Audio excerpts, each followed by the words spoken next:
Hi, in last video we talked about Eazybe's integration features in which we discussed how HubSpot CRM is integrated with WhatsApp Web and how we can use features of HubSpot offered by Eazybe Extension.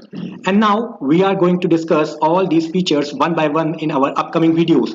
And in this video we are going to cover user profile feature of HubSpot. So let's start the video. So here you have seen that I have already logged into my WhatsApp and Eazybe extension. And now I have connected to HubSpot and opened the HubSpot using this icon. So now this is our user profile option, and these are all the details I have entered in user profile, in which we can enter date entered. We can also give lead status, close, won, unqualified, already a client, all kind of these things.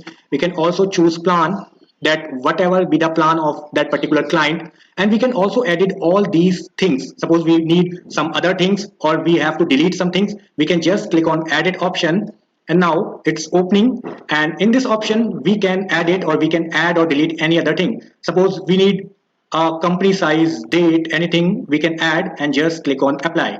So all those features will be applied in user profile. So here you can see company size will be visible, which are not previously available for this contact. So now it is available, so we can edit our user profile according to our requirement.